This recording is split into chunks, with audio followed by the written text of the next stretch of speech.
اللهم صل على محمد وآل محمد.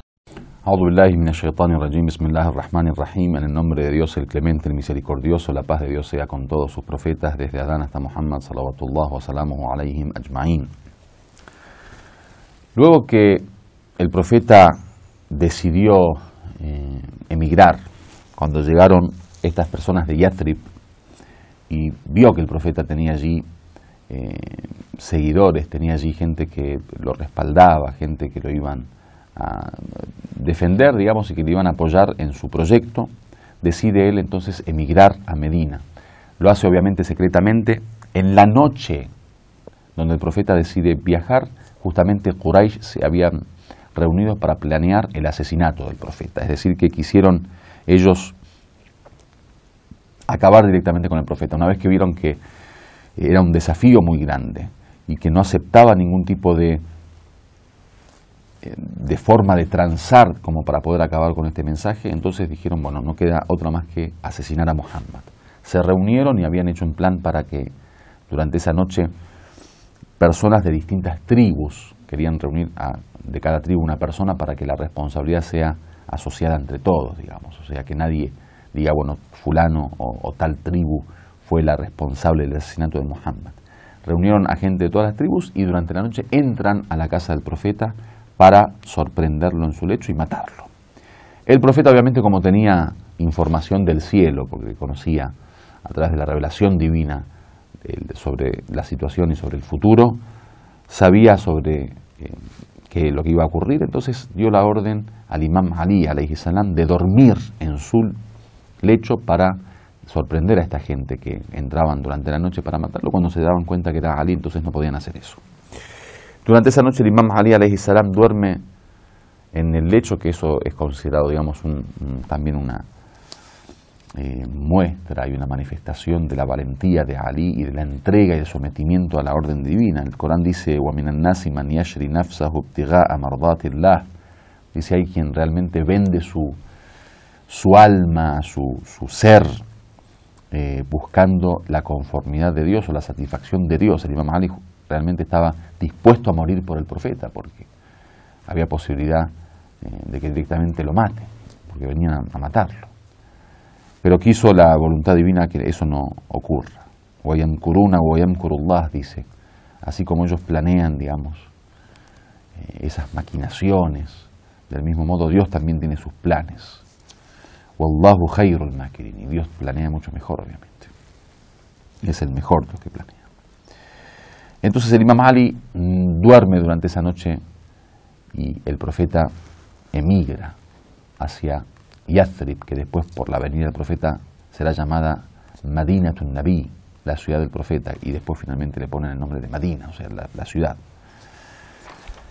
Creo que es importante tener en cuenta un poco que el triunfo del profeta y de los primeros días del Islam se basan un poco en el esfuerzo y el sacrificio de los primeros musulmanes. O sea, realmente encontrar un imam Ali alayhi salam que esté dispuesto a dormir en la casa o en la cama del profeta que va a ser asesinado esa noche, realmente, o toda la tortura que tuvieron que soportar los primeros musulmanes, eso es una clase, una lección también para todos aquellos que realmente buscan un camino de perfección, el saber que sin esfuerzo y sin la lucha y sin el sacrificio diario es imposible poder lograrlo. Una vez que está en Medina, obviamente en Medina comienza una nueva etapa del Islam. En Medina el profeta intenta hacer algunos movimientos fundamentales para la construcción de la nueva sociedad. Dentro de lo que hace el profeta es el primer paso, la construcción de una mezquita. Ni bien llega el profeta, el lugar donde va a vivir, además, comienza la construcción de su casa y la mezquita, que estaban juntas, digamos, que hasta ahora está en Medina, la mezquita del profeta, aunque, bueno, obviamente cambiada y mucho más grande.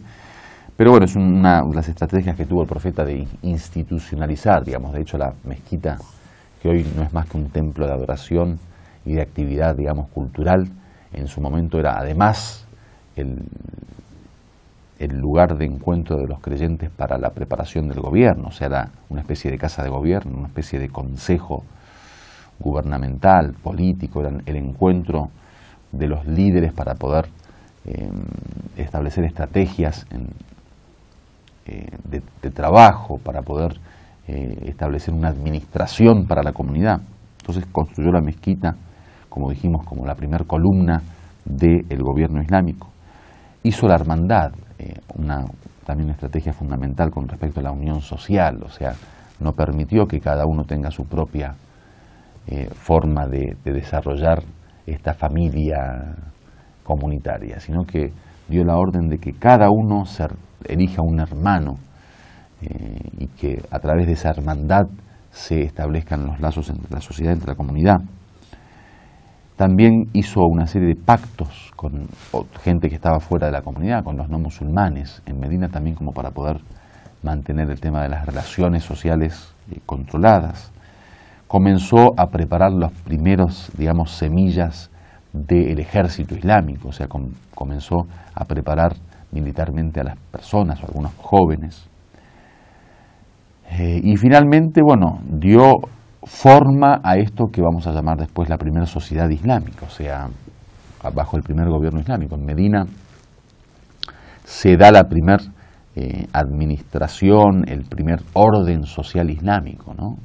En donde ya se crea la comunidad ideológica de los musulmanes, en donde el profeta se va a plantear ya no simplemente como un enviado para transmitir un mensaje, sino como un verdadero gobernante, o sea, el profeta como un líder de la comunidad, ¿sí? Como alguien que iba a tener control sobre el movimiento de la comunidad, como alguien que iba a administrar con un plan de trabajo, con unas normativas claras. Entonces todo eso hace de esta nueva organización social una fortaleza para digamos, los primeros días del Islam, que no existía en Meca, donde estaban, por un lado, a nivel social separados, en donde era una primera etapa secreta, en donde el profeta no se había transformado en un hombre de administración política y social, en donde todavía no existía, por ejemplo, el tema de la defensa ni el tema de los pactos, cosa que eso se da en Medina, y como bien dijimos, con 4 o 5 puntos fundamentales que hacen realmente de Medina una etapa fundacional importantísima. Luego que se forman, digamos, empieza el tema de la defensa, el tema de los ataques a los musulmanes de una forma ya militar, con armas, violenta, y el profeta comienza a defenderse. Ahí había una serie de batallas y guerras que tuvo que entrar en ellas el profeta, que de ello ya habíamos hablado, estamos haciendo simplemente un pequeño resumen. En el año 2 de la Égira sucedió la batalla de Badr, en el año 3 la de Uhud, en el año 5 la del Ahzab o Khandaq, en el año 6 Sulh al-Hudaybiyah, el pacto del Hudaybiyah, y luego finalmente en el año 8 ocurre Fathu Makkah, o sea, la conquista de Meca, cuando el profeta con un ejército de 10.000 personas, de 10.000 soldados, entran en Meca sin ningún tipo de acto violento, sin ningún tipo de, digamos, acción militar, entran normal, digamos, sin derramamiento de sangre, y allí comienza esta nueva etapa de triunfo y de victoria para los musulmanes. En la próxima clase vamos a hablar ya de la última etapa del profeta, luego de haber triunfado, digamos, y de haber expandido el Islam en la zona, cómo termina la historia del profeta, y finalmente en las próximas clases vamos a comenzar con las historias de los imames. Walhamdulillahi Rabbil Alamin.